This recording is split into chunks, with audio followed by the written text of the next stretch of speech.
Discuss करेंगे एक ऐसा फ़िलासफ़र के बारे में जो कि अपने समय के जीनियस थिंकर थे और उन्होंने मैथ्स और फ़िलासफ़ी दोनों को कंबाइन करके दुनिया को समझाया। मतलब मैथ्स और फ़िलासफ़ी ऐसे सब्जेक्ट थे जिसका यूज़ करके उन्होंने लोगों को अपनी फ़िलासफ़ी के बारे में बताया। अब क्लियर है? और साथ में ये बात भी जानने की ज़रूरी है कि कैलकुलस को न्यूटन के टाइम पर इंडिपेंडेंटली इन्होंने डिस्कस किया था। तो अब आप स्क्रीन पर नाम देखकर समझ गए होंगे कि हम किन की बात कर रहे हैं। जी हाँ, हम लेबिन्स की बात कर रहे हैं, जिनका पूरा नाम गॉटफ्राइड विल्हेल्म लेबिन्स है। और कैलकुलस से तो आपको क्लास 12th की मैथ्स याद आ गई होगी, क्योंकि अगर आपने पीसीएम लिया था 12th में, तब तो ये चैप्टर कैलकुलस अलग ही एक जर्नी होती है। तो जिन्होंने मैथ्स लिया था 12th में और फिर इंग्लिश ऑनर्स लिया है ग्रेजुएशन में, तो वो समझ सकते हैं ये बात ग्रेजुएशन की जर्नी के बारे में कि ग्रेजुएशन में कितना मेहनत करना पड़ता था। बट अभी मस्ती मजाक को रखते हैं थोड़ा सा पॉज पर, आगे बढ़ते हैं, डिस्कस करते हैं कि इनके अकॉर्डिंग पूरे यूनिवर्स छोटी छोटी लिविंग यूनिट से बनी है, जिन्हें हम मोनाड्स कहते हैं।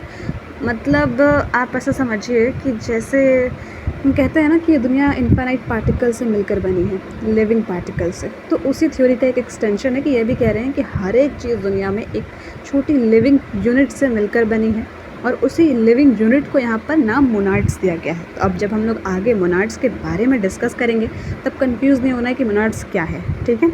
तो मोनाड्स हमने समझ लिया कि छोटे छोटे लिविंग यूनिट्स हैं और ये कोई फिज़िकल पार्टिकल नहीं है बल्कि एक स्पिरिचुअल एटम्स हैं। अब एटम्स तो हम लोग माइक्रोस्कोप से देख सकते हैं, वो भी ऐसे माइक्रोस्कोप जो कि वो उतने छोटे पार्टिकल्स को कवर अप कर सके। तो वैसे ही ये लिविंग यूनिट्स हैं और लिविंग यूनिट्स एक स्पिरिचुअल एटम है। आप ऐसा समझें, कोई फिज़िकल पार्टिकल नहीं है बल्कि एक स्पिरिचुअल एटम है। और अगर इसको और सिंप्लीफाई करना हो तो आप ऐसा कह सकते हैं कि छुपी हुई एनर्जी जो हर चीज़ के अंदर है, या एक छुपी हुई सोल जो कि हर चीज़ के अंदर है। इसको एक रियल लाइफ से कनेक्ट करते हैं देन आई थिंक बहुत इजीली समझ में आ जाएगा। जैसे हमारे आसपास, जैसे हमारी खुद की लाइफ है, हमारी खुद की बॉडी है, फिर आसपास चीज़ें होती हैं, डोर होता है, सोफ़ा होता है, डाइनिंग टेबल होता है, और मान लीजिए किचन में जो बर्तन रखे होते हैं वो, या फिर बाल्टी। तो हर एक चीज़ है दुनिया में। तो आप सोचिए कि हर एक चीज़ को अगर हम लोग पर्सोनिफाई करें, ऑब्वियसली हम लोग लिटरेचर पढ़ रहे हैं, तो किस चीज़ को अगर हम लोग पर्सोनिफाई करते हैं, जैसे कहते हैं ना कि ये बर्तन पक्का कुछ ना कुछ मुझे बोल रहा होगा मजाक में, तो इसको पर्सोनिफाई करना हुआ कि पर्सोनिफिकेशन का यूज़ कर रहे हैं आप, कि किसी एक नॉन लिविंग चीज़ को आप लिविंग कंसिडर कर रहे हैं अपनी बातचीत में या डिस्कशन में। तो सेम वही मोनाड्स का भी वही डिस्कशन है, वही कहना ही चाह रहा है कि जिसे हम पर्सोनिफाई करते हैं सिर्फ बातचीत में, जो भी इंग्लिश के चैप्टर्स होते हैं या कई बार मजाक में, वो मजाक नहीं, सही में असलियत है कि हर एक चीज़ के अंदर कुछ ना कुछ लिविंग यूनिट है। और लिविंग यूनिट यानी कि हर एक चीज़ के अंदर कुछ ना कुछ एक छुपी हुई एनर्जी है या फिर सोल है। अब डरना नहीं है कि बाल्टी या बर्तन से कोई सोल आकर आपसे बात करेंगे, नहीं, बस एक बात कही जा रही है कि जैसे हमारी लाइफ है वैसे उनकी भी एक लाइफ है, ऐसा। और साथ में उन्होंने और क्या कहा है मोनाड्स के बारे में, तो मोनाड्स को एक प्रजाति नहीं है। अगेन बार बार कन्फ्यूज़ नहीं होना है, मैं इसलिए बार बार बोल रही हूँ। मोनाड एक यूनिक चीज़ है और हर एक मोनाड का अपना एक इंटरनल वर्ल्ड है, मतलब अलग ही दुनिया है। मतलब हर एक लिविंग चीज़ या नॉन लिविंग चीज़ को यहाँ पर लिविंग ठहराया गया है कि हर एक चीज़ के अंदर सोल है, एनर्जी है। तो हर एक की अपनी दुनिया होगी ना, क्योंकि जहाँ लाइफ है वहाँ सोल कुछ ना कुछ सोचते रहते हैं। तो ऐसा इमेजिन हम कर सकते हैं कि मे बी उनकी भी अपनी एक दुनिया हो सकती है, जो कि मोनाड इंटरेक्ट हमसे डायरेक्टली नहीं करते हैं। जैसे पेड़ पौधे, बाल्टी, बर्तन, ये सब हमसे बात नहीं करते हैं, लेकिन फिर भी कहा गया है कि उनके अंदर एक लिविंग यूनिट है, सोल है या छुपी हुई एनर्जी है। और हर एक चीज़ नेचर में परफेक्टली बैलेंस है, ये इम्पॉर्टेंस है। आपको मोनाड्स के बारे में सिर्फ शॉर्ट में इतना याद रखें तो सही रहेगा कि यूनिक होते हैं, उनकी भी अपनी एक दुनिया है। मान लीजिए जैसे हम सभी की अपनी अपनी एक अलग दुनिया होती है हमारे मन में, तो उनके भीतर भी अगर सोल है, जो कि पर्सोनिफिकेशन से हम लोग कई बार मजाक में कहते भी हैं, तो उनकी भी अपनी अलग दुनिया है।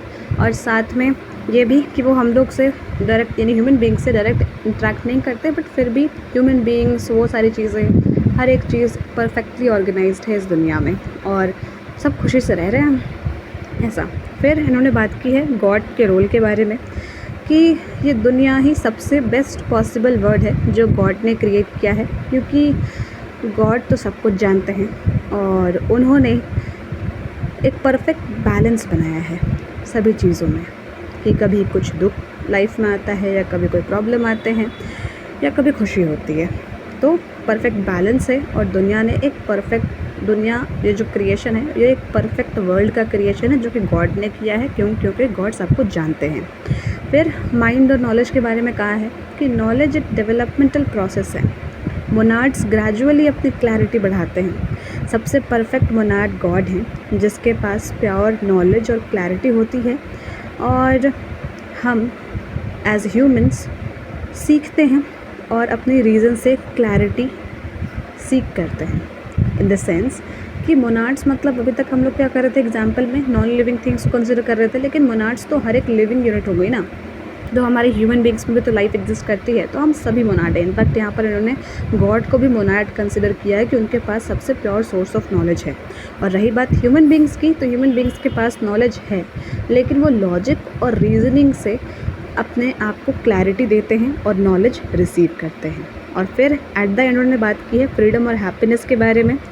फ्रीडम और हैप्पीनेस हमें तब मिल सकती है जब हम चीज़ें करें, मेहनत करें, अपना बेस्ट है, लेकिन चीज़ें वैसे ना हो, और फिर हम बाद में मेहनत करने के बाद सब कुछ गॉड पर छोड़ दें कि जो होगा देखा जाएगा। इससे आपको मन में सुकून मिलेगा। और आई थिंक ये लास्ट वाला तो बेस्ट है।